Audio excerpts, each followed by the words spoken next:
What is going on? OTB. I think, again, it delayed just like last week, so. What's up, guys? It's KB. Make sure you subscribe to the Underground Sports Philadelphia YouTube channel. Click the bell icon down below so you don't miss a single video from us. And thanks for tuning in to another video from Underground Sports Philadelphia. Now let's get into it. Philadelphia, baby, you're going to love it. Best sports fans in the world. Actually, the worst, but that's what makes them the best. What is going on, OTB Nation? Welcome in to episode number 298 of Underground Sports. We got the main pod tonight. That's on my brain. I was just in business stuff. Episode number 298 of the allegedly award-nominated, honorably mentioned, number 9 NCAA ranked, and of course viewable on YouTube, Outside the Box podcast. See what happens when we don't record at the darkest hours of the evening? The sun is still out and it's messing with our mojo. Y'all know because we're doing more work than we should on Thanksgiving Eve. That means we're getting the third and unhinged episode in a week in a row. As our hero and our GOAT, Mike Breen, would say, bang! Welcome in, everybody. We got a fun one for you. I had to put in an audio disclaimer right there, like headphone users beware. Headphone users and high volume radio users, turn it down if you're not. You're on an 11. We're gonna have you bring it down to like a 6. You blow them speakers out, my boy. They just got the subwoofers.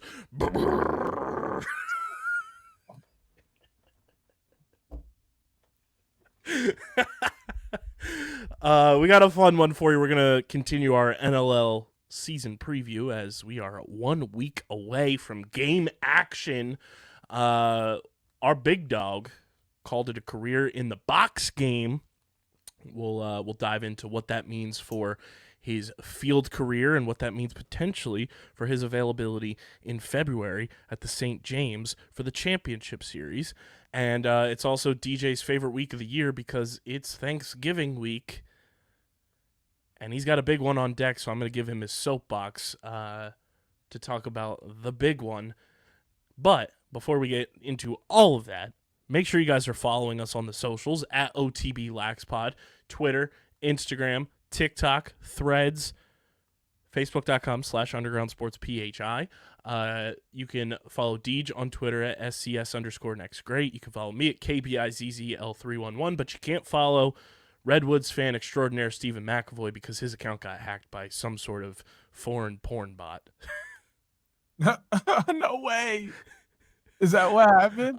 We don't know what happened. I checked today, and his profile picture is just a bunch of Asian letters now, and his bio is changed to a bunch of Asian characters. And previously, his profile picture was changed to a very blurry picture of a Lamborghini, and his Twitter banner was like a fighter jet. And now it's like, we don't know what happened. So if there's anybody out there that works for the site formerly known as Twitter that can help us recover our boy's account, please hit our line. You can follow me at KBICZL311. Subscribe to the podcast feed, Apple, Spotify, or wherever you download and consume your podcasts in audio form. I know by the time you guys are listening to this, you're Black Friday shopping, whether it's at home or online. So subscribe. It's the most free thing you can do to help us continue to grow. When you're, hanging out with friends and family this weekend, have them subscribe. They should already be subscribed, but if they're not, have them subscribe. And of course, subscribe to the Underground Sports Philadelphia YouTube channel, youtube.com/@UndergroundSportsPhiladelphia. We are currently, Deej, at 637 subscribers. We are 13 away from our Thanksgiving goal of 650. As long as we hit 650 by the end of Turkey Day, I will be very thankful for our progress on YouTube so far. So 13 more of you hit that subscribe button, and then after that, continue subscribing as we're on that road to 1,000 subscribers, where we are one of the few podcasts still on our network that we still have to determine what we're going to do for 1K. We'll figure it out. 1v1s? If you want me to die and then there's no more episodes of the pod. You would not die. It's just me and you. I wouldn't go Yeah, that hard. exactly. I wouldn't go that hard. Brother, my AARP card is so close to being in the mail. Stop it. You still got like 20 years. Dude, I woke up this morning, as we record this Wednesday afternoon, I woke up this morning with morning soreness. My mom told my ankle felt like it was shattered the way I was walking. And for anybody that knows me, you know I have had some feet issues this year. And my mom's like, "Is it hurt again?" I was like, "No, my ankle is just so fucking sore." And I was like, "It's morning soreness. It's called I'm old." And she was like, "You can't be doing that. I have that. That's not good news for you." I was like, "Gee, thanks. Rub it in more." I was like, "I inherited this and the foot problems from you. So thanks a lot." Yeah, I ain't got all that yet. I'm still young. Cherish it. Enjoy it. I'm trying. You don't want to be like me when you grow up. Nah, that bit's still running strong, my guy. The strength in me is running real thin. I just ain't said it recently. We'll figure it out, though. I think we'll find it. Yes. If anybody knows the location of the Fountain of Youth, hit my line ASAP. Yeah, for real. Keep this man young as long as possible. Yes. So subscribe to the YouTube channel if you want me to continue being young. That may be the Fountain of Youth. We may just need YouTube subscribers. I like the sound of that. Get your merch as well. phiapparel.co. Black Friday, Cyber Monday. The sales from PHI Apparel Company are always the best. Gear up. Get your OTB merch. I'm going to be ordering an OTB hoodie this week to finally have that for when we're on the road during these cold winter months, in the Northeast. It's unpredictable as ever. You never know, but it's hoodie season, and that means you got to get your OTB hoodies. You guys, it's just you prepare for the cold. Us, you could prepare for it, and then it's just hot as days, or the weather says it's going to be hot, and then you walk outside, and it's a hurricane. See? That's how I know your weather really ain't unpredictable. Because why are you looking at the weather? Why are you looking at the app or on the TV? Because guess what? We don't do that. Peek outside or walk out there. That's the only way you can really know what's going on. You see, 99% of the time I'm down here in the studio, and you've been down here, there's no windows. And it is cold. It's always cold in that basement, first off. But still, that's beyond the point. We don't look at weather apps. We just walk outside because our weather truly is unpredictable. Come spend a few months up here and tell me if you know anything about months. And see, yeah, you don't even like sound of that, do you? No, I like my bed. We can bring that. What, we gonna call up Tommy? Get the U-Haul. Get that U-Haul out here. If you know, you know. I saw him tweet not too long ago, so I do not think it's a fever dream. The boy's alive. That's good news. That's good news. Shout out Tommy Burge. I hope he listens to this episode so bad. Oh, dude, we are so unhinged. Get your merch, though. Hoodies, shirts. If you're a Philly sports fan, gear up. They've got some of the best merch available. Hopefully, hoping our Duck mascot shirt and hoodie will be up sooner rather than later. I'm going to check in on that once we finish this recording, actually. Go to phiapparel.co. Use code underground. You get 10% off your order at all times of the year, any day of the week, 24/7, 365. But I'm sure by the time you guys are listening to this, we'll be promoting it out the wazoo on social for the Black Friday and Cyber Monday deals from PHI Apparel Company. Support a small local business. Support your favorite podcast. Go get your merch. And when you get it, Tag us, tweet at us. We want to see where you're rocking your merch from. Deej, I'll let you get your soapbox now before we get into the NLL season preview part 2, which is, if you didn't listen to last week's episode, you should. But we're going to break down predictions and a preview for the East Coast teams in the NLL. But, Deej, you've got a big one this weekend on Saturday. Michigan, Ohio State. Talk to the all people for all the marbles. Talk to them for like 30 seconds. For all the marbles, it's the big one. The number 2 versus the number 3 team in the country, both undefeated, both vying for that Big Ten championship. DJ, I just have one thing to say about this game. Not that I have any allegiances. I want success for you, obviously. But I hope you feel the same way I feel about this game. It's absolutely criminal to the players on both teams that this game is not under the lights in prime time, 7, 8 o'clock Eastern, and it's a noon kickoff. I get TV deals. I get all that. We need to be able to flex some of the, because if you know me, everybody, I'm not a college football guy. I'm very casual. Unless I know somebody playing on that team or something of that nature or the playoffs, I'm not watching college football. It's just not for me. This is a game that if it's on at 7 or 8 o'clock at night on Saturday, no less, during Thanksgiving week, and I can pop in some leftovers, I'm sitting down and watching that in prime time, and we're making sure that's on the TV. It's criminal to the kids on both teams, these young men who have played so well this season, to not get this game under the lights in prime time for the whole country to watch. Okay. I understand your sentiment with that, but I actually do disagree, because for everybody not SEC or Pac-12, primetime is noon. Because people get up later, they aren't moving around yet. You don't have the distraction of Alabama and Georgia playing. You don't have the distraction of a good Big 12 team playing. They're the best. Like, Big Noon is Big Noon because of the matchup that they get. Like, if that makes sense. Like, when it comes to college football, there are 3 different prime times.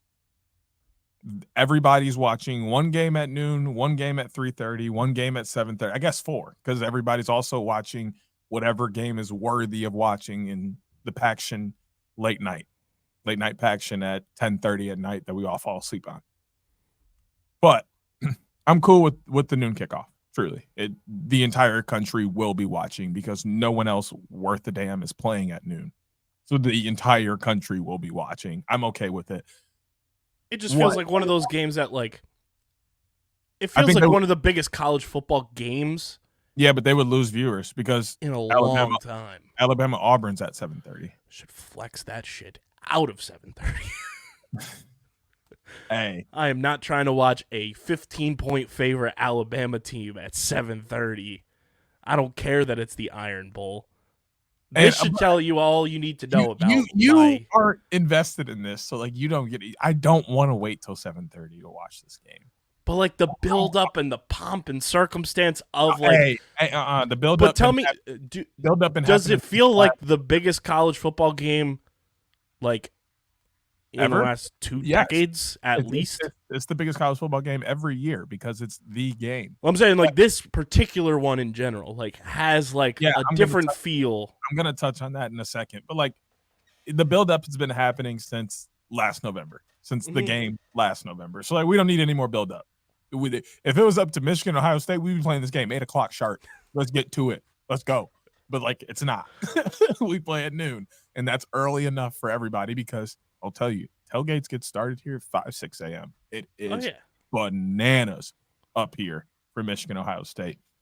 Now my feelings. The thing I'm upset about is that this game is going to be like the kids are going to be overshadowed by all the rumors on both sides about this. That's what this game is going to end up being more about, and that makes me upset. There are so many phenomenal athletes on both sides, on both teams, and that's what this game should be about, but it's going to end up being about if Ryan Day actually got a private investigator and Jim Harbaugh not being there and did Michigan cheat and blah, blah, blah. Shut up. No one cares. Regardless of everything happening around those 18 to 26-year-old men, they still have to go out and play football against other 18 to 26-year-old men and execute. That's what the game of football is about. The kids, the men that are out there executing. They're going out and putting in the work, and they're making it happen. So forget everything else. Let this game be about the boys. And I think that's exactly what's going to happen. Michigan's done a great job of blocking everything out already. I just hope that they get away from the short passing game that they've been giving up. We can't afford to do that with Ohio State. Their passing game is way too good. We have to play a very balanced attack on defense. Don't allow the short game to just gobble up yards, because that's how Maryland ate us up. I see what you did there. Gobble. It's Thanksgiving week. But that's exactly how Maryland got at us last week. And we know how good Ohio State is. And then they got to come out and establish the run game early. I don't want them to do what they get against Penn State, which they could. Don't get me wrong. They can come out and run the ball every single play and not throw it and probably still win this game. Just to be pure asshole, like we are bigger, stronger, faster, better than you. But I don't think they're going to do that, and I hope they don't. But I think early, you come out and you prove you're going to win in the trenches today. It is your line of scrimmage, and that's on both sides of the ball. That's what I'm looking for. I'm looking at the trenches very early. Michigan has to win that. I think Michigan wins, but I think it's close. 7-14, really no more than that. Not like it's been the last couple of years where it's been 20+. I think 14 or less, but I think Michigan comes out on top. We get through Iowa the following week in the Big Ten championship game, and then we wait for Sunday selection and see how things shake out. But this weekend, an all-time high for Michigan sports. Hold on. Where'd it go? I have a list of them somewhere here. If I can find it. Oh, yeah, here it is. Obviously, Michigan plays Ohio State. Michigan State plays Penn State at Ford Field. The Lions are playing the Packers at Ford Field. The Wings are hosting the New Jersey Devils at LCA. Michigan State is playing Arizona. The Pistons play the Pacers, and Michigan plays Memphis. That's all between tonight, as we record on Wednesday, and Sunday night. I'm going to be okay. I pray the Packers lose because for whatever reason, my fantasy team is tied to their success. The better the Packers play, the worse my fantasy team is. It's unreal. I've lost 4 games this year. How many wins do the Packers have this year? 4. Guess which weeks I've lost in fantasy? The Those 4 4. weeks the Green Bay Packers have won football games. You can't tell me it's not a direct correlation. So the Lions, I'm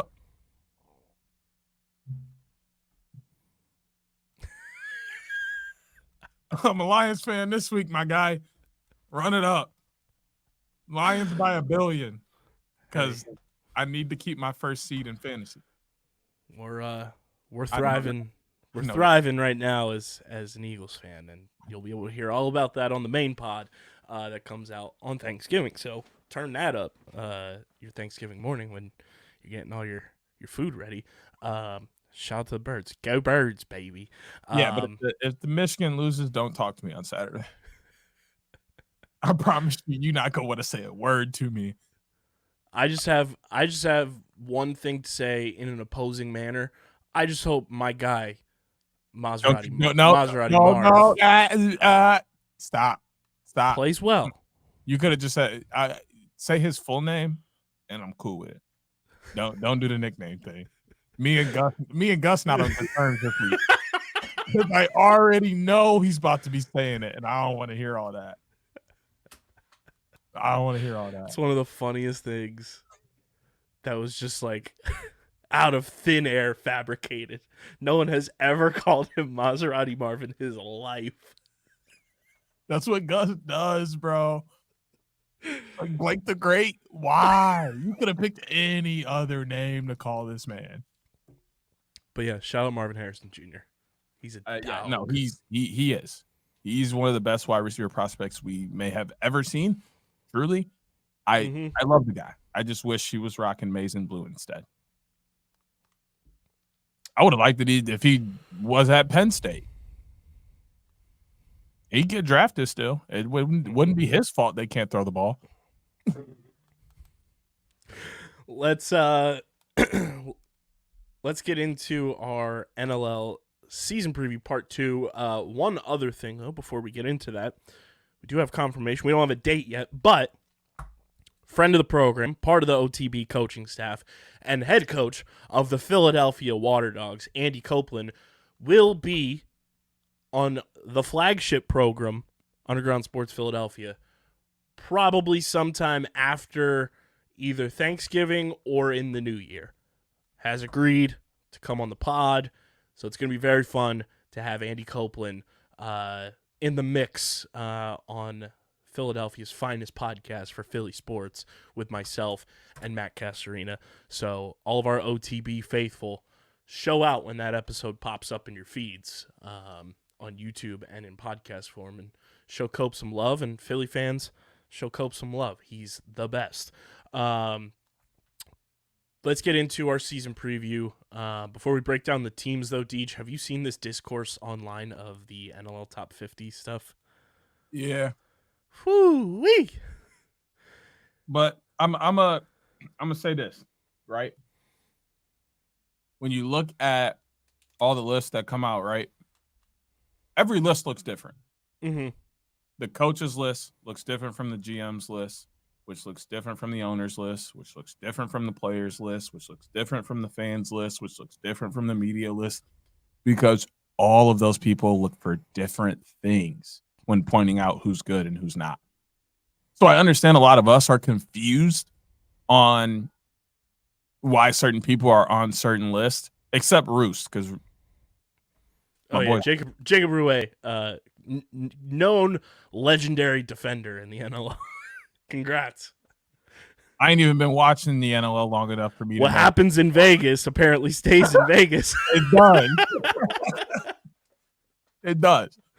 But, you know, they just look for different things. So, like, for the most part, the people we believe to be the best goaltenders, the best forwards, etc., aren't quite exactly what a coach is going to look for. Because a coach may see all the things we see, but then there's that one thing that they're like, this is what makes a great face-off guy over a good face-off guy, and this is why I'm picking this guy over that guy. Whereas we have different ideas of what's great and what's good. So, yes, they're wrong because it's opinion. Mm-hmm. So opinions can be right to that person and wrong to someone else. So I get the discourse, but like, take a step back, everybody. Look at it with a grain of salt and realize that if they put out a fan poll, the list would look very different because we all would vote differently than the coaches do. Yeah, my biggest gripe was Zach Higgins was not mentioned in the top 5 goalies, which I think is just criminal because Higgy's a fucking baller. Even when he was a backup in Buffalo, he was a beast. And since he's come to the Wings, he's worked his way into goalie of the year conversations year in and year out. See, that's what I don't like about this list is there weren't enough spots for goalies. Agreed. When you have 15 teams and each team has 2 goalies on their roster, you got 30 guys. Those are literally the best 30 guys in the world. Mm-hmm. So picking 5 is basically impossible. So it's like, of course, no matter how they would have cut this cake, somebody would have been upset because somebody who deserves to be on the list, so quite a few people who deserve to be on the list aren't going to be because there just weren't enough spots. Probably same thing with faceoff because they're only doing 5 for faceoff as well. Terry got robbed too. Ryan Terafenko got. Yeah, and the that transition was mind blowing. But it's a little bit easier to do transition defense forward because you have 3, 4, 5 guys, if not more, at that position. So you have hundreds of players to choose from. So now it's easier to narrow down and say, okay, these guys are doing it much better than everybody else. Ryan Terafenko career year incoming for the brand. I could see it. Maybe he gets shipped out to the Mammoth. Terry? I don't think so. He loves it in Halifax. But I'm thinking about They got Capito back, though. PLO. And if that influences his decision, it's not like Halifax is bad, but the Mammoth are good. I think if that were to Halifax would have to be bad for that to happen. Like Maybe. they'd have to be in a weird situation where like they're 5 or 6 games under 5. And even now, like you look at what happened with Georgia last year where it was like, oh, there's no shot Georgia's making the playoffs. They were what? They were the last team to get a win. They were 1-8 at one point last year, if I'm not mistaken, and then they get back to 500, ruin the Wings' chances of getting in the playoffs and play spoiler because they just went on a run. I feel like that's an anomaly in the NLL compared to what normally happens, but I feel like that occurrence that happened last year is going to stick in every team's mind this year when it comes to trade deadline, when it comes to roster construction, and be like, even if we're down, we're not out per se, especially now with the unified standings where it's just everybody's in the mix. I feel like a lot of teams approach to, especially the trade deadline and just like how their team is constructed, like if they want to go sign a free agent midseason or an injury happens, like they're going to have the mindset of, sure, we're down one of our guys, but we're not out because look what Georgia did last year. Yeah, that's true. I mean, I think it was just more along the lines like Halifax is like almost like Toronto at this point. They're good, very good, and then they just get to the cusp and can't ever get over the ledge. And it's like Colorado has gotten over the ledge. And, like, they're not going backwards with Dylan Ward there. I'll tell you that much. Mm-hmm. You know, so it's like maybe that just entices him to move out there if he's going to stay with the Outlaws. I don't know what Which that. I think he's under contract through the upcoming PLL season. So, I mean, he might try and take advantage of, like, the Bulls and move out and play for Atlas because that's closer to New York and kind of live maybe somewhere like middle between Halifax and. He's also a PA guy. York. Right outside of Philly. Yeah, I would just. He's kind of like a guy that I would look to make a jump to a contending team that may help him also in the PLO.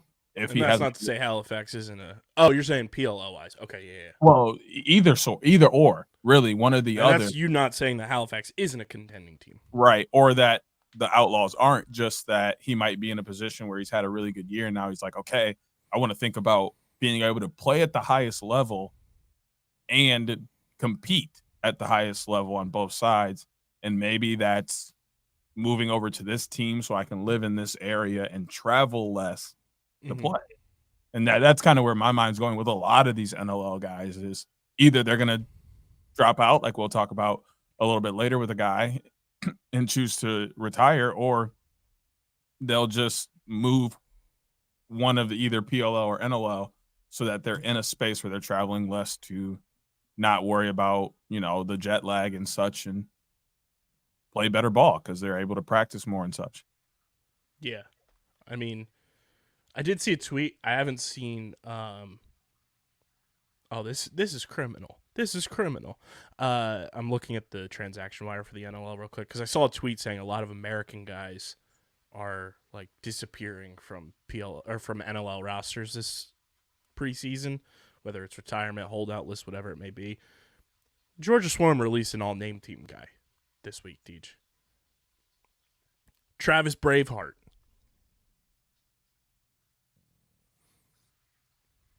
A lot of all-team name guys been getting released. I don't know what's the going raw on. end of deals. Not cool. Not cool. But let's get to our season preview part 2. It's the East Coast teams. We did the West Coast last week, so we're going to go through each of the East Coast teams, kind of hit some quick points on their off seasons, some key pickups, whatever it may be, and then determine if they are a playoff team or not now that we have the unified standings. So for everybody at home who needs to know who is in the East, it is the Albany Firewolves. It is Buffalo, the defending champs. It is Halifax. It is Toronto.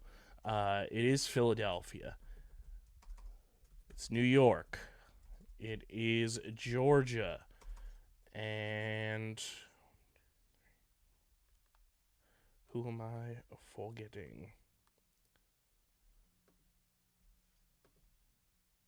Rochester.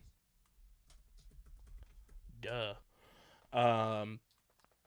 So yeah, Albany, Buffalo, Halifax, Toronto, Philly, New York, Georgia, Rochester are your 8 teams in the East Coast of your map.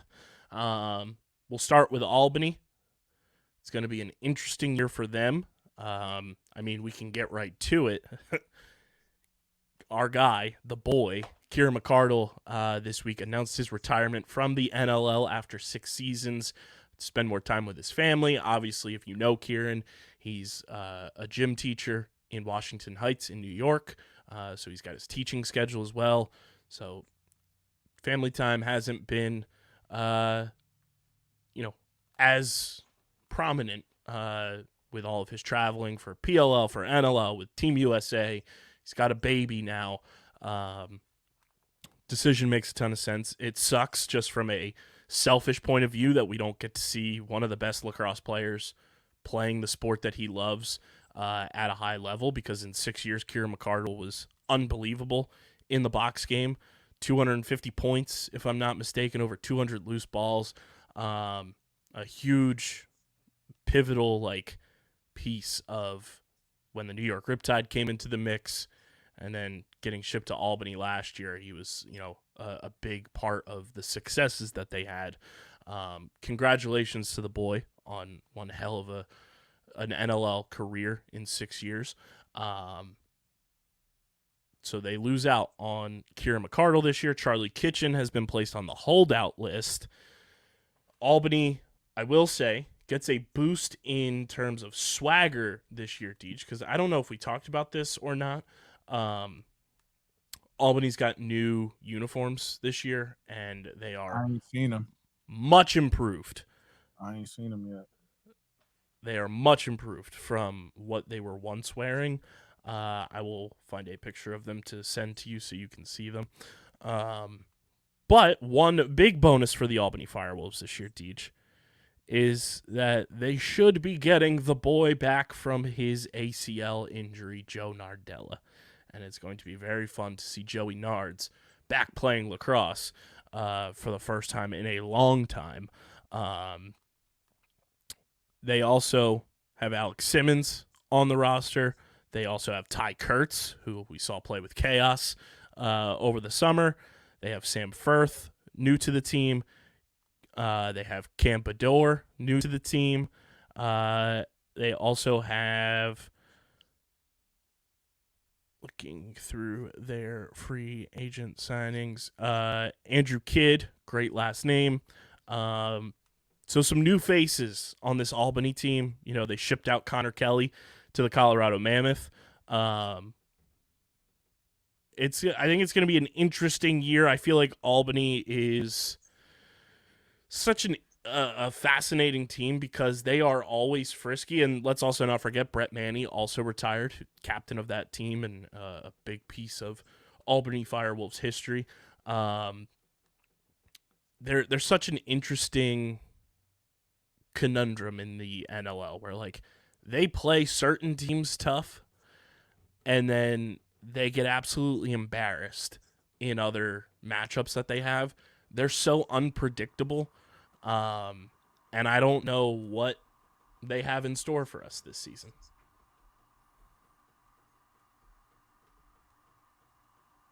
I agree. It was really weird trying to pick their games last week. I think their games threw me on a lot of curveballs because there were games where they go out and the score would be 6-8, and then the next game they'd lose 12-4, and I'm like, what are you doing?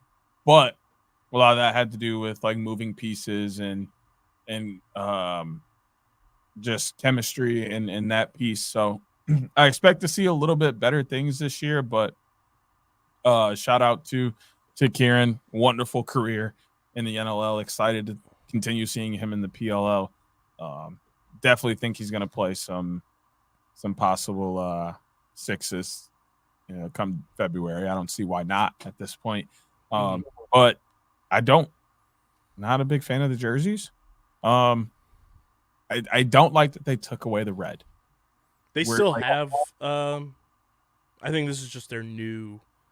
Yeah, but like you got to keep the red in there somewhere, even if it's a touch here and there. Like you got it, because like so many teams are getting away from the color in the NLL. Like there's just so like, I mean, excluding the Roughnecks who look fantastic in grayscale, there's just so many just like golden black, like not much color there really. Desert Dogs, white and black, not much color. These are black and gold. No real color there. Like, I want to see more color.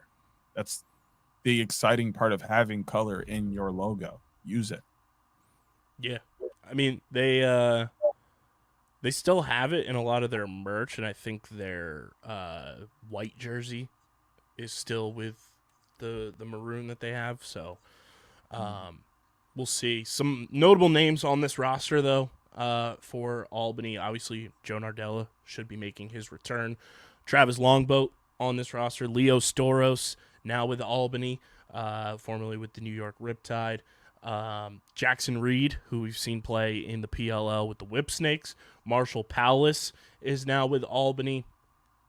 My guy, Jackson Nishimura, back with the squad. Colton Watkinson, Ty Logan, obviously, they still have Dougie Jameson in net. John Piatelli, who's a big name to watch. I think box season this year for him could really help his case, whether it's with the Redwoods or another team, to crack a PLL game day roster. Jake Fox with Albany still. Ethan Walker, obviously. Ty Kurtz. I think that connection could be very interesting for this squad with the Canadian boys of Ethan Walker and Ty Kurtz together in Albany. That could be fun dynamics on their offense to watch. I don't think Albany's a playoff team, especially with the unified standings. I think it hurts them even more because there's so many good teams. And it's not to say that Albany's not a good team. It's just one of those things where I don't think they have the overall talent to be able to make it in a unified standings playoffs like some of these other teams do.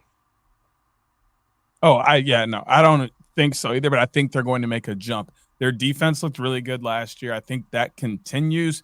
I believe Dougie James is coming back for another year, but I may be wrong on that. Yep. He's going to be in the pipes, and I trust that side. And with Joe Nardella coming back, he knows the cadence, knows how face-off and loose balls and transition works.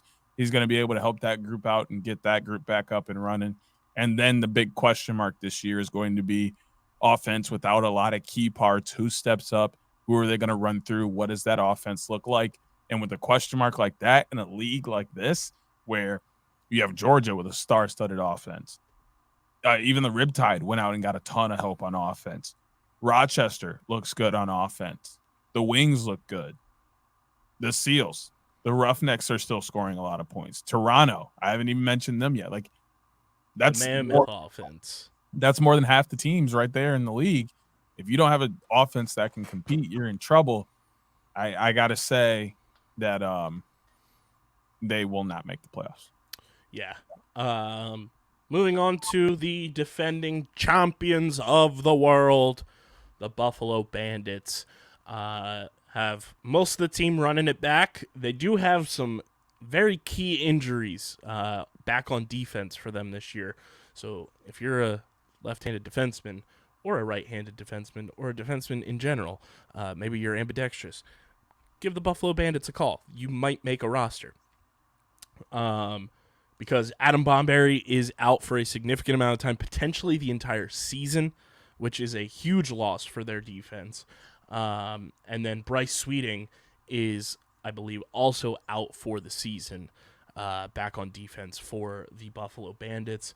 But they're running it back. Matt Vince back on a 2-year deal this offseason. They also have tons of guys coming back. Maybe you've heard of them, Deej. Tehoka Nanticoke Chris Kluche, Ian McKay, Max Adler, Brad McCulley, Sam LaRue, Nick Weiss, Josh Byrne, Justin Martin, Steve Priolo, Matt Spanger, Dalton Solver, Justin Robinson, Kyle Buchanan, Dane Smith, and Chase Frazier. You ever heard of them? They're all back with the Buffalo Bandits. I mean, this team they are, as they say in college basketball, rock chalk Jayhawk. They are running it back, doing what you should do when you have a championship roster like this. And I think it's clear to say that the Buffalo Bandits are most certainly a playoff team, but they're going to have to get creative and get some back-end help for Matty Vince back there with the defense with the injuries. I think a lot of the transition guys will kind of just – I think transition is a lot easier to replace than defense. So I think you take some of your transition guys, convert them into defenders for the meantime until you can find defenders if you don't find some before the season. And then you deal with your roster once you are able to find defensemen to fill that spot. But realistically, the Bandits are in very good shape to make the playoffs. They have all the pieces they need. I just don't know if they're going to make the same run they've made in the past. Yeah, they're just going to need it from a depth perspective too. Like Adam Bomberry and Bryce Sweeting are obviously like key pieces to this team, and they're defensive starters for damn near every team in the league. So, wouldn't surprise me if the Buffalo Bandits try to swing a trade with a team that may be falling out of playoff contention early, or, trying to pick somebody up off of waivers and making a move here or there. So definitely keep your eyes on that. But 100% Buffalo Bandits, no notes, playoff team. We'll see them competing, trying to repeat as champions of the world. Let's move on to the Halifax Thunderbirds, a team that we talk about a ton on this program because they are very talented. They have a lot of proving to do, I think, in the postseason realm of things. They're very San Diego Seals adjacent, where they are very, very good in the regular season. The playoffs have come around since the move to Halifax. This is not referring to any of their championship runs as the former Rochester Nighthawks. But since the Halifax Thunderbirds have come through, the playoffs have been a struggle for them. Obviously, they're running it back with a lot of dudes on this squad. Ryan Benesh is back. Clark Peterson, Austin Shanks. Cole Kirst is with the Thunderbirds. I stand corrected from last week's episode. I thought he was with Vegas as well with his brothers. No, he is a Thunderbird and looks poised to make that roster. So that's going to be very fun to watch Kirsty there. Randy Stotts is back. Bo Hunter is back. I think he's going to take a huge leap forward this year in that offense. Cody Jamieson is back. Obviously, Graham Hosick is back. It's going to be fun to see Jake Withers playing lacrosse again. Feels like it's been 84 years since we've seen him. Nankun Thompson is back. Ryan Tarafanko, like we mentioned, he's going to have a breakout year. Luke Magnan is back, friend of the program. Colton Armstrong, Trevor Smith, Tyson Bell, the boy, he's back. Warren Hill back in net for the Thunderbirds as well. How are we feeling about Halifax this year, Deej? I think they're going to end up being very similar to what they have been the last couple of years. And what's tough about that is you look at their offense. It is stacked. They have everything you need offensively to be very, very good and possibly win a championship. They got a strong goalie in net with Warren Hill. You have arguably one of the best face-off men in the world in Jake Withers. Your defense has Graham Hosick and many other great defenders, yet they can't break through. And I don't see that changing this year because they haven't made many changes to their team unless, we come out and we see a different kind of offensive and defensive scheme and those kind of things, which we obviously wouldn't be able to know yet if they've made changes to those. But from the outside looking in, they haven't made quality changes that would make you believe they're going to win in the playoffs yet. So I think they make it, but I think they're bounced earlier than they would like to be. Yeah, they're going to be an interesting team to just pay attention to all year. They have the talent to get it done. It's just a matter of getting it done. I think they're a playoff team, and it's just, kind of prove it to us in the playoffs that you can get it done in the playoffs. So we're yeses across the board there as well for our Halifax making it, Deej. Which brings us to, I think, a team that a lot of people are viewing as a preseason favorite to #win it all and get over the hump of a championship drought, and that is the Toronto Rock, a team that has made tons of moves this offseason to bolster their roster, to get even more talent in surrounding the faces of that franchise. Tom Schreiber, Latrell Harris obviously out for the season, but one of the faces of that team, and Challen Rogers. Toronto, some big moves this offseason. One that kind of sparked the offseason, and that was when they went and traded for Mark Matthews. They brought in Chris Boucher. Dan Craig is back. Mitch DeSnew is back. You have T.D. Erlin at the dot, at the stripe, doing his thing. Josh Jubenville is back on defense. Dan Littner, Justin Martin, Mark Matthews, like we mentioned, Cam Milligan, Phil Mazuka is back. Nick Rose, obviously, back as your goaltender. Brandon Slade, back. Corey Small, back. Shout out to the boy. This team is scary. This team should be on high alert whenever they're playing Toronto Rock, because I think they are a juggernaut this season.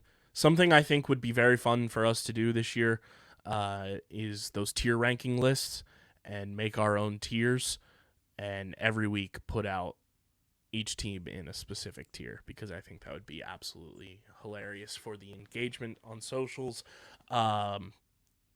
But Deej, I think Toronto is obviously a playoff team for me, but I think they are a team that is poised to, if things go well for them, get at least to the championship game.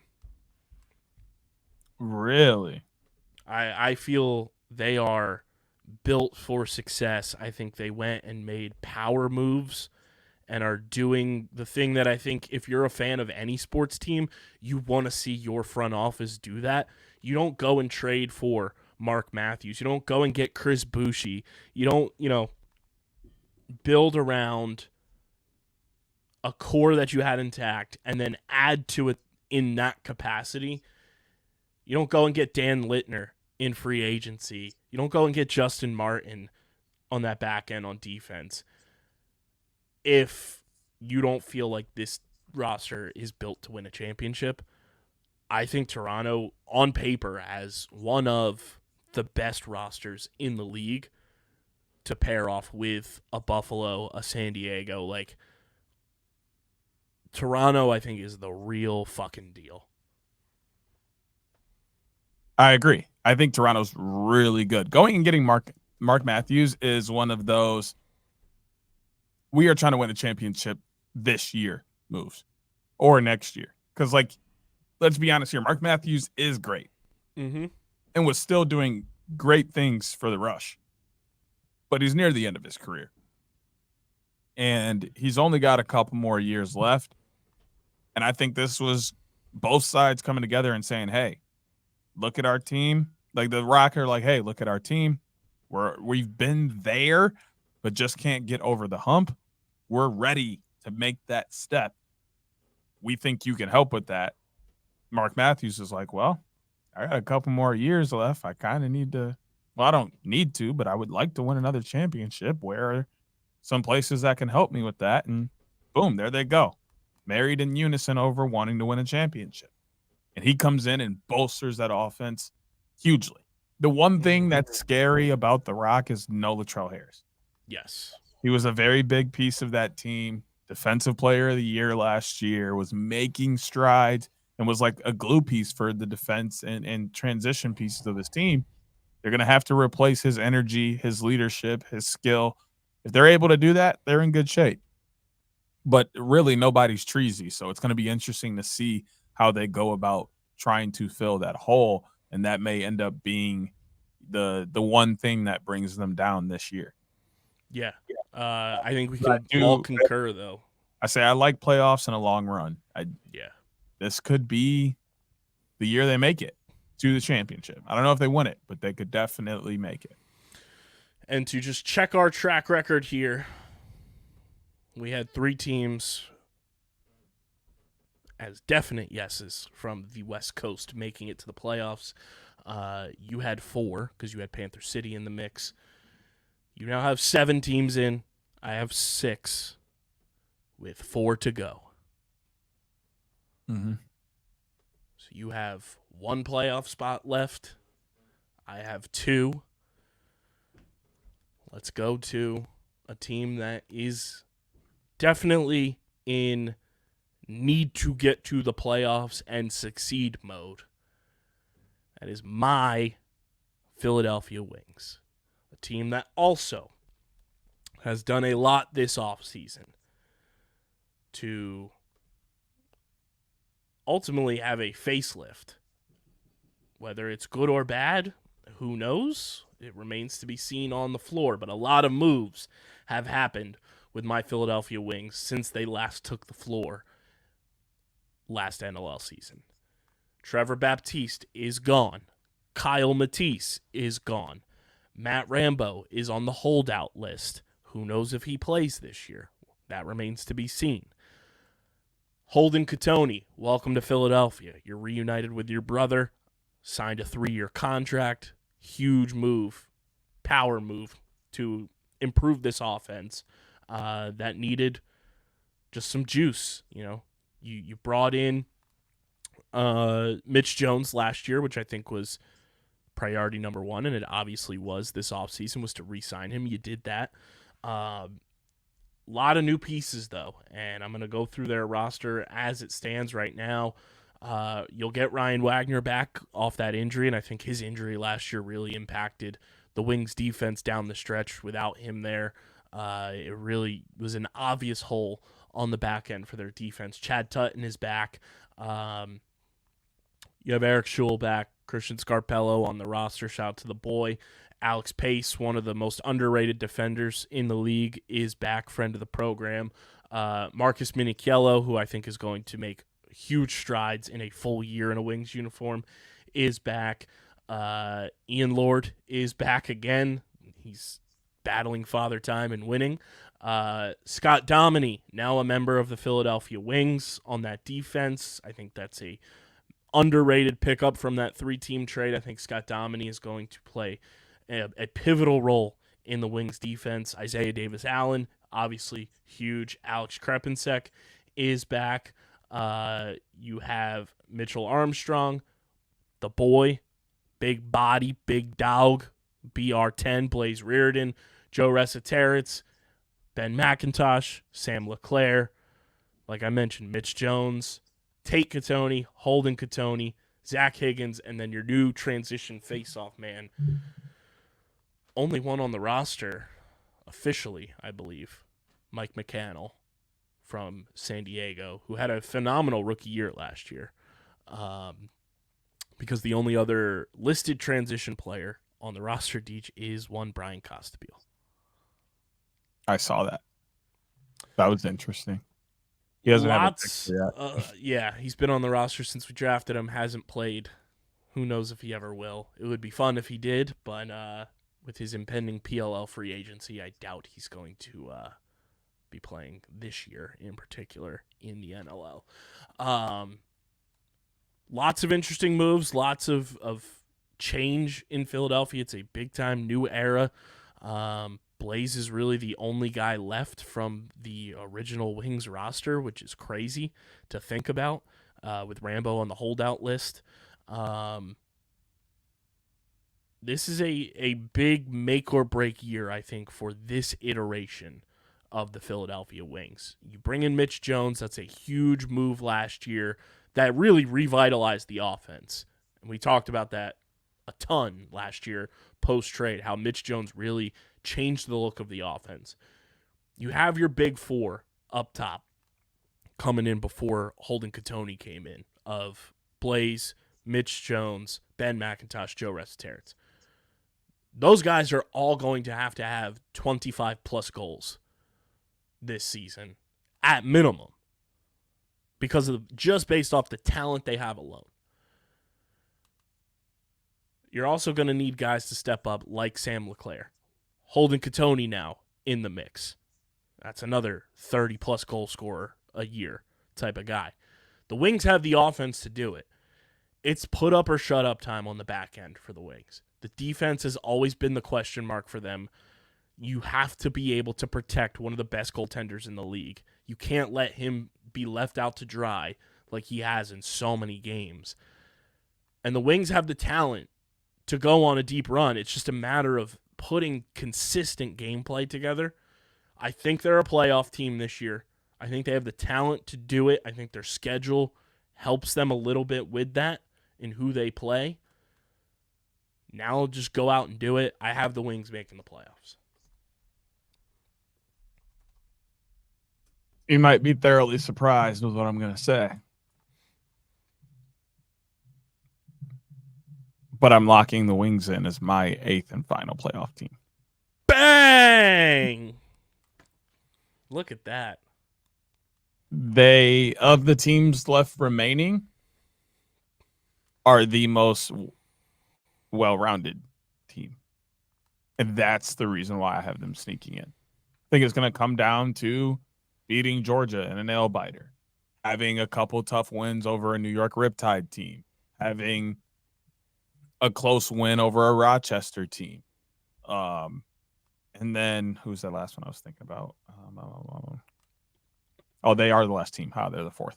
Just beating those 3 are going to be very important to the Wings. Those games are going to be more important than every other game because it's that last spot, in my opinion, is going to come down to that group. And I guess with the unified standings, we're also talking about a tough game against Panther City, tough game against Las Vegas as well. Those are games you have to win. 2 tough games against Calgary. I think you can afford to lose one of those. You want tough games. You want to win them both, but I'm thinking of ones that like they need to win. Tough games they need to win. I think you end up playing Vancouver or Saskatchewan. Those are games you're looking to win. Any chance you get over the bottom half of the league, you're looking to solidify that spot. So those are the games I'm going to be watching for them more than anybody. But as of right now, they're more well-rounded than those other teams in the bottom half. So I'm trusting them to sneak in around 7 or 8. Yeah, I have them getting in, but it is a big year, I think, for the entire organization because you made the playoffs once so far in the return of Philadelphia Wings Lacrosse, and you've put the pieces in place to where you can succeed and be a consistent playoff team. Now it's time to show that you can do it. Speaking of teams that the Wings need to beat and a team that they will be playing on opening night, before we get to them, let's talk about our friends at Kenwood Beer, Deej, the official beer partner of Underground Sports Philadelphia, of the Outside the Box podcast. Kenwood Beer, they are the best, and they're going to be on our table this Thanksgiving. Faux show. Go to kenwoodbeer.com. Use that Kenny Finder. See who has Kenwood Beer on tap if you're going out for Thanksgiving, Thanksgiving Eve, Black Friday, Cyber Monday, Small Business Saturday, all that good stuff. See who's got Kenny's on tap when you take a break from your shopping. Go to your local liquor store. Get Kenny's for Thanksgiving.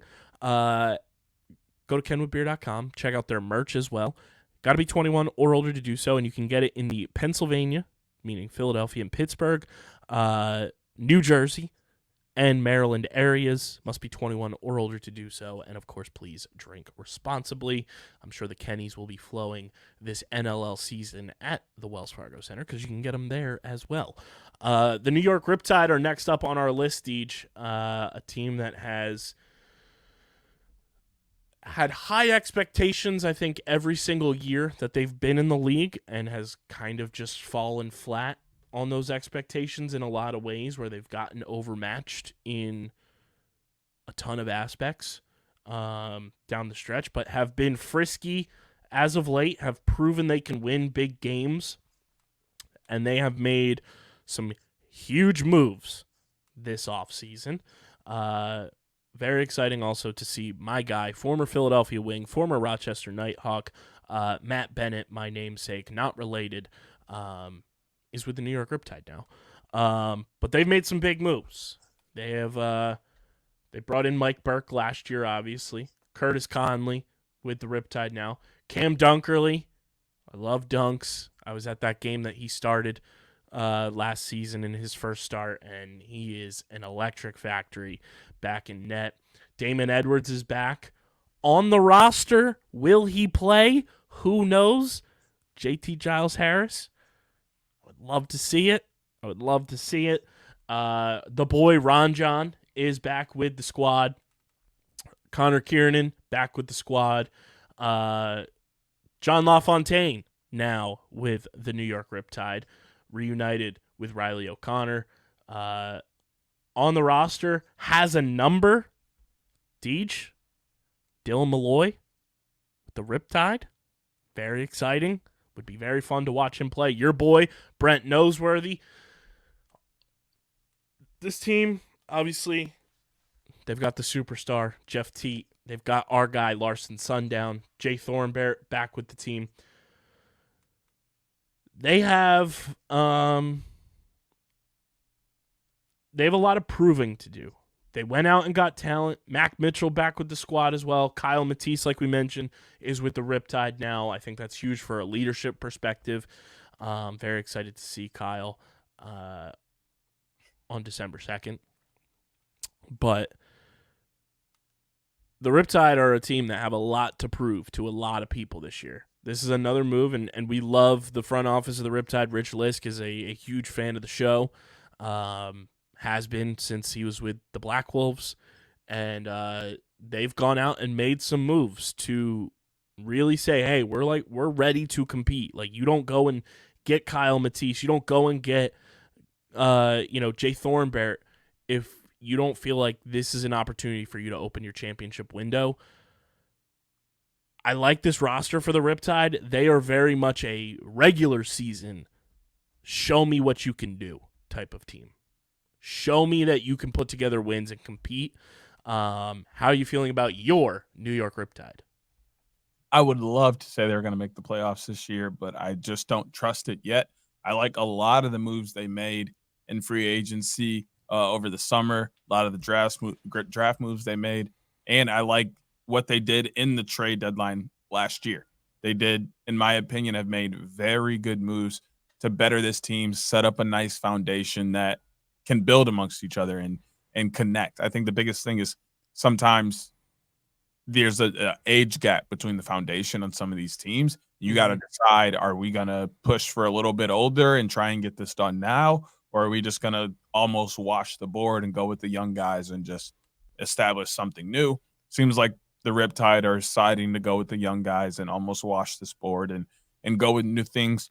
So I'm excited to see what this team has this year. This is one of those come out, learn each other, win some games, have some excitement, try and get some fans in the seats, and then keep progressing and look for next year to be even better. So this is obviously a no for you because your playoff teams are locked in. New York feels like one of those teams that this is the year before the year, if that makes sense to everybody listening and watching at home. This feels like a team that is on the cusp of finally proving. Like, this is a year I feel like the Riptide finished like at 500 or like a game above 500. And then it's like, oh, the excitement's building. Like, we're ready to take that next step. I think there's a lot of chemistry, not issues, but like chemistry building that has to occur with this team still. You still have one of the best players on the planet, both box and field, and Jeff Teat on your roster. The chemistry he has with Larson Sundown and Riley O'Connor is phenomenal. So you have that in place. It's a matter of the other pieces coming in. You brought in a leader like Kyle Matisse, who I can speak from experience, Riptide fans, you're going to absolutely love Kyle Matisse. He is one of the best humans I have ever interacted with in this sport. The Riptide are not a playoff team for me as of this moment for the preseason. Would it shock me if they sneak into the playoffs, DJ? Absolutely not. It's one of those things that like they are going to be frisky all year, and we're going to be watching them to see what they're able to do. Maybe pull off an unexpected win, come from behind win in overtime in a game they shouldn't have won, but they do. Here's the beauty of sports, though. At the end of the day, a W is a W, an L is an L, and that's all anybody will remember at the end of the day. I don't have the Riptide in the playoffs right now, but they are on the cusp for me. They are, last weekend of the season, they're going to be fighting for that playoff spot. And it wouldn't shock me if they grab it. They are like first team out almost in the East right now for the playoffs. Wow. I like what they did this offseason. Okay. All right. It is, as Randy Jackson once said, it's going to be a no from me, dog. Mm-hmm. He said that multiple times. Moving on to one of the final two teams we have, the Georgia Swarm, the most thorn in my side team last season as a member of Philadelphia Wings media. They are back. A team that traditionally makes no sense. You have the best player on the planet, and last year was weird. Big move they made, though. They traded with the Philadelphia Wings and brought in Liam Burns. He is now part of that defensive core. Brendan Bomberry, the boy, is back with them as well. Brian Cole, back with them as well. Jordan McIntosh, who obviously retired from the PLL, is still playing NLL and is with the Georgia Swarm. Jeremy Thompson is back with the Swarm. Should have been PLL goalie of the year, potentially. Finished runner-up. Brett Dobson, back for his sophomore season. Very excited to watch him continue to progress. Shane Jackson is back. Andrew Q is back with the squad. Seth Oakes, still on the roster. Not sure if he's playing or not. Miles Thompson. And obviously, Lyle is there. Do you know who else is on this Georgia Swarm roster? One of the Archer's pups, Piper Bond, is on the squad. TJ and Chet Camizio, Jeff Henrick, John Rannigan is down with the Swarm, so the Chrome boys are reunited there. Mike Manley is with the Swarm. Jerry Stotts, Jerome Thompson, Ethan Riggs on that defensive end, Adam Wiedemann. Swarm have some players. They've got a very talented roster. They are frisky. They are frustrating for a lot of teams that they play. How are you feeling about the Swarm, Deej? Your boy, who is so good at lacrosse. I know. Lyle Thompson's Georgia Swarm. I just don't trust him. That's the part that sucks. Is like there are so many games that I felt they should have won in the last 2 years that they didn't, and then there are games that I felt that they didn't have enough in that they did win, and I'm like, you guys are that team that just does the opposite of what I think you should do. It really grinds my gears. But I also think they're going to be like a thorn in the side team that's going to make every game worth watching, but also tough. Like teams are going to constantly be in 1, 2, 3 goal games with Georgia instead of handling business, 4, 5, 6, 7 goals like a lot of teams think they should. They're going to be in very close games with Georgia. So it's going to be fun to see them battle. I just don't trust them enough to win enough games to make the playoffs. They are quite an interesting team. I like the move for Liam Burns. I like that they still have this core intact, and I think last year going on that winning streak was huge for them. As annoying as it is to say, Deej, and I made sure I did my due diligence to double check here and see how things lined up. My final postseason team is going to be not the Georgia Swarm. I was gonna say, ain't no way. I had to rickroll the people. They are also one of those teams that are going to be frisky, annoying to your favorite team. They are going to cause havoc and make it annoying for your team to have a clear path to the playoffs. I still think they are going to be very much in the mix come the final week of the regular season. Would them making the playoffs shock me? Absolutely not, especially with the unified standings. But like Panther City, like I said last week, I think the unified standings kind of hurt Georgia in a way. But I mean, I think a lot of it is predicated on Brett Dobson having a standout sophomore season. They got to have the goaltending. It was a rough start for him last year, but then he caught fire, and we've seen the Brett Dobson we know and love now, through winning a PLL championship. It's going to be a lot of help on that back end and making sure that's solidified for them. I don't have Georgia in the playoffs. They are right there, though, and it wouldn't shock me if they get in. Georgia is just always a thorn in my side as a Wings guy. And they're fun, they're frisky. But you know what's fun to root for is fun teams. And I don't like having fun teams out of the playoffs. Not that Georgia isn't fun, but a team that is fun, team that was my League Pass team last year, which Deej and I will declare our League Pass teams next episode.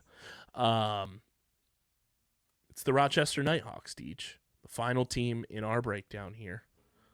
How you feeling about the old Nighthawks led by our guy, Connor Fields, Curtis Knight, Turner Evans, and the rest of those boys? I don't know. I was looking at their roster, and from what I was seeing, a handful of those guys aren't there, which I found weird.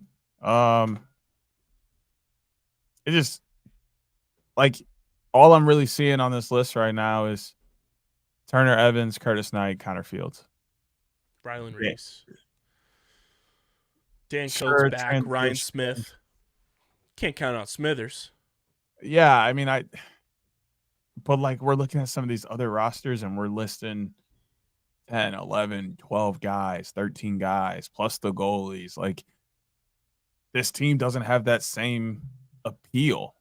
Will they probably still be fun to watch? Yeah, because a lot of these guys have that not superstar, but not the worst guy chip on my shoulder, where it's I need to prove that I'm actually just as good as the guys that you think are superstars. Mm-hmm. I just don't think they have enough. I don't think they're going to do what they did last year, where they came out and were storming through people, and then they slowed down. I think they're going to have kind of just a pretty average season and end up somewhere around 500. They did have a lot of big departures. Obviously, the boy, Big Doss, is in Colorado. Thomas Hogarth is with your Calgary Roughnecks. And the Nighthawks did make some big transaction moves as well on the training camp roster cut downs this week. And I do have to say, another departure, Holden Catoni in trade with the Philadelphia Wings. The Wings have officially won that trade, though, Deej, I think, because Rochester Nighthawks released Hunter Lemieux this week. That's the guy that the Wings sent to Rochester for Holden Catoni. Also, great name, also released from the Nighthawks, Jake Doolittle. It's a great name. Why are we cutting all these great names? Hey, people, they just ain't making the cut. Looking through just to make sure I didn't miss. Yeah, I mean, Toronto Rock released another all-name team. Brian Rice, our guy. All these all-name team guys getting cut. But yeah, I mean, it's going to be an interesting year for Rochester. I still think they're frisky, and I think last year was a good indication of where this team can go. Hopefully Fieldsy's healthy from his injury in the PLL playoffs. Ryan Smith, I think, is one of the most underrated players in the sport, not just box or field. I think he is just unbelievably talented. I think this is a big year for Rylan Reese to just take another step forward in the box game. And I think, another thing is just finding that offense with the departures of Thomas Hogarth and guys like that, Holden Katoni, and you look at this offense right now, it's Turner Evans, it's Curtis Knight, it's Connor Fields, it's Austin Hazen, who's going to have to step up big time this year, and it's Smithers, and then you've got Rylan Reese, Joe Post, Matt Gilray in transition. I also just really like their goaltending. Rylan Hartley, Riley Hutchcraft, those are dogs in the back end for them. It's going to be an interesting year. I think they are a fringe playoff team. The more and more I think about it, Deej, this pains me. I'm going to have to flip a switch. I'm with you on Rochester missing the playoffs now. The more and more I look at it and talk myself into it, they're going to be fun. They're going to be frisky. I still want them to succeed. We have friends on that squad, and we always want our friends to do well. I'm flipping my Georgia pick. Looking at these two rosters, Georgia's got the talent to make the playoffs. You have Lyle Thompson. You have Shane Jackson, Andrew Q, and the rest of those boys. Georgia's making the playoffs. They're my 8th and final team in the playoffs. So this is DJ's playoffs for the 2023-2024 NLL season. He's got the Colorado Mammoth, the Calgary Roughnecks, the San Diego Seals, and Panther City Lacrosse Club. I have 3 of those teams. I just don't have Panther City in. And from the East Coast, we both have Buffalo. We both have Halifax. We both have Toronto. Both have Philadelphia. And I've got Georgia getting in. Although my thorn in the side would love to see Panther City get back in the playoffs because I think they're a very talented team and very fun. Just don't know if it's there. But I think Georgia and Panther City are very similar type of teams. I do.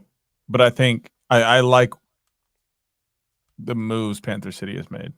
Mm-hmm. And like the trajectory they're on. Like Georgia's kind of been hovering this trajectory of sliding in and out of that one of those last few playoff spots for the last few years. Whereas Panther City came in as an expansion team, did okay their first year, playoffs the next year. Like they're looking to keep moving up. So that's why I trust them slightly more than I trust the Swarm. Yeah. So we'll do playoff and like tier rankings almost every week, or try to, with every team, and have some fun with that. Kind of like, if everybody listening, obviously, I'm sure, like how Big Cat does with the NFL, we'll kind of do some fun stuff like that with the NLL this season. We'll wrap here with our final topic because it is Thanksgiving week. It's brought to you by our pals over at Tomahawk Shades, the best small batch eyewear in the game. We prescribe to the fact that you need sunglasses during this time of the year just as much as you do in the summertime. Get your sunglasses, get your blue light glasses, get your prescription lenses, get those snow goggles. TomahawkShades.com. Download the app. They have their Black Friday sale going on right now as we record this, and I can tell you what it is. It's buy one, get 2 free. Buy one, get 2 free. If it's free, it's for me. If it's free for Deej, it's free for everybody. Buy one, get 2 free in the Tomahawk Shades app. And when you go to checkout, use code USP for 25% off your order anytime. Shout out to Tomahawk Shades, the best small batch eyewear in the game. Deej, it's Thanksgiving week. It's your favorite week of the year. I'll let you speak on it. I couldn't be more happier for this week. Like I have been buzzing at work this week. Like I've been giving people a countdown since the beginning of the month. Like Thanksgiving is in fact my favorite day of the year. There is not a more exciting day of the year than Thanksgiving. I get to do the things I love to do in addition to watching football, playing video games, and eating good food all day and sleeping. Like there's just no requirements of me to do anything. but just exist and eat really good food. So like, duh. I don't know how this isn't everyone's favorite holiday. How do we like other holidays when all you have to do is eat and exist and sleep and do your favorite things? Like, hello. Oh, dude, I'm literally like almost not able to talk because my mouth is starting to drool thinking about food tomorrow. Oh, I mean, what is on the plate for DJ Hughes on Thanksgiving? I mean, ham, turkey, chicken, mashed potatoes, most likely, yams, potato salad, deviled eggs, greens, cabbage, cornbread, rolls. I feel like I'm missing something. I mean, you got your beans, your greens, your potatoes. What about the tomatoes? I don't eat tomatoes. You know that. You know that. Beans, greens, potatoes, tomatoes. Lamb. It's one of the best videos of all time. It is. It is, because that's me every year. But no, I mean, I haven't even touched on sweets. I mean, banana pudding, peach cobbler, sweet potato pie, caramel cake, German chocolate cake, strawberry cake. There's going to be all kinds of food. There might even be fruit cake, and not like the fruit cake you're thinking. Like, it's like a cookie base with frosting and then like cut up fresh fruit. Fire. Like, man, bro, I need to stop. Like we always do on this show, we always rattle off a couple things we're thankful for. So, Deej, what are you thankful for this Thanksgiving 2023? Obviously the sport of lacrosse, everything it's brought me, from you and the pod and everybody out there, the PLL, my friends that I've gotten through the sport, my memories, now my players, coaching is unreal. Super thankful for my family. Obviously, I wouldn't be able to, one, be here, or two, make it through every single day without being able to rely on my family and fall back and ask them for help, or know that my dog is going to be there to give me all of the love after a tough day. Wow. He's talking about me, guys. He's talking about me. Yes, definitely. Wow. Super thankful for therapy. I went to therapy this year and have been going, and it's been super helpful with my self-esteem, my confidence, and how I feel about life and where I'm going. So super thankful for that. Super thankful for the opportunity to wake up multiple times throughout the year. I think he got his swagger back. Oh, definitely got my swagger back, my guy. But just being able to wake up and breathe and do the things I love. I'm very thankful to have jobs that I don't find as work. I enjoy everything that I get paid to do. And even if I wasn't paid to do them, I would probably still do them. That's how much I love them. Then just thankful for love and peace, and for Thanksgiving being tomorrow. Yeah, I mean, obviously thankful for everything that goes into this show, from you, the listeners, all the players and coaches who get down with us and support us. You know, the PLL, the NLL, across the board have been unbelievable to us over the years. So very thankful for the lacrosse community as a whole. Thankful for our entire Underground Sports Philadelphia fam, from our quote-unquote co-workers, our content creators here, to our listeners across every show, our advertisers, obviously, shout out to them. And, you know, this sport has done a ton for me professionally, and for me just as a fan. It's allowed me to kind of like sit back and enjoy something in a wider grand scheme of things, and be a fan of just like the sport, which is rare, because when you're growing up, you have your traditional four sports and you're kind of plugged into a hole of like, here you go, this is the team you root for, this is how we root for them, and here it goes, which I'm very thankful for, because I get to root for some of the best teams around. But the PLL and the NLL especially have given me the opportunity to kind of just enjoy a sport as a whole. which is very awesome. It's a very fun thing to do. And like we mentioned last week, just because there's not a team in your home city for the PLL doesn't mean you can't root for multiple teams, because it's fun to do that. Thankful for the fam. Thankful for, like you said, getting to do jobs that are fun, that have led to so many opportunities, like working on Turkey Day. And I get to be part of a broadcast of one of the longest running sports rivalries in the country and arguably in the world, because American football is only played in America, American high school football, I should say. So yeah, it's pretty cool to kind of like remove yourself from some of those things and be like, holy shit, like I'm a cog in the wheel of something historical like that. But yeah, I mean, super thankful for all of our listeners. You guys make this podcast what it is, all of our podcasts what they are, and we wouldn't be able to crack the jokes like we did at the top of this show if it weren't for you guys. So shout out to you for listening each and every week and supporting us, supporting this podcast through ups and downs over the years, and making sure that we still have fun while you have fun, and chiming in and contributing each and every week. So big ups to everybody who listens, and I'm going to one-up you too, Deech, because I swear we better have it. CFO Margie, you better be listening through here. There better be cheesecake. My Thanksgiving tomorrow. God damn it. If it's not, you gonna go buy one? Probably. Probably. Bro said I need it. Yep. I'll buy one just for myself. Yeah. If you got to, can't nobody else touch it. Nope. Because you had to buy it. Yep. So yeah, This is me, myself, and I. Tell them you going to get it, and if they ask for some, be like, you finna throw in on it, right? You got a couple dollars for this pie? Yep. You buy your slice. Oh, you said you broke. Oh, this cheesecake tastes so good. This a rich man's cheesecake. No.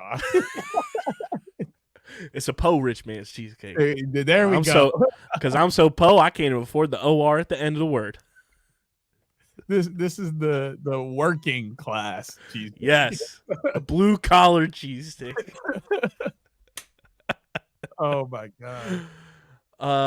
That's all we got for you guys. Also, Deej, as we record this on Wednesday, it is the 22nd anniversary of the greatest Thanksgiving Day halftime show of all time. I saw that. Creed and Scott Staff. Shout out to Creed. I saw that. Make sure you guys are following us on the socials at OTB LaxPod, Twitter, Instagram, TikTok, Threads. You can follow the Facebook page as well, facebook.com/undergroundsportsphi. Follow Deej on Twitter at SCS_NextGreat. Follow me at KBIZZL311. Subscribe to the podcast feed, Apple, Spotify. Subscribe to the YouTube channel. Get your family to subscribe to the YouTube channel. Get your friends to subscribe to the YouTube channel. Get your friends' family and your family's friends to subscribe to the YouTube channel. And let's run those numbies up and head into 2024 on a big, shiny note. Next week, we've got National Lacrosse League game action underway. Can't wait. I can't believe it's back.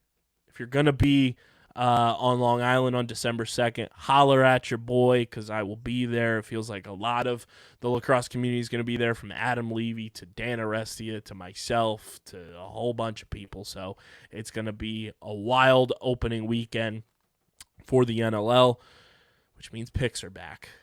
Let's fucking ride. This has been episode number 298 of the allegedly award-nominated, honorably mentioned, number 9 NCAA ranked. Thankful as hell for y'all, and of course viewable on YouTube. Outside the Box Podcast, the official lacrosse pod on the Underground Sports Philadelphia Podcast Network. For Deej, I'm KB. Happy Thanksgiving, everybody. Have a safe holiday weekend, and we'll catch you next time. Peace.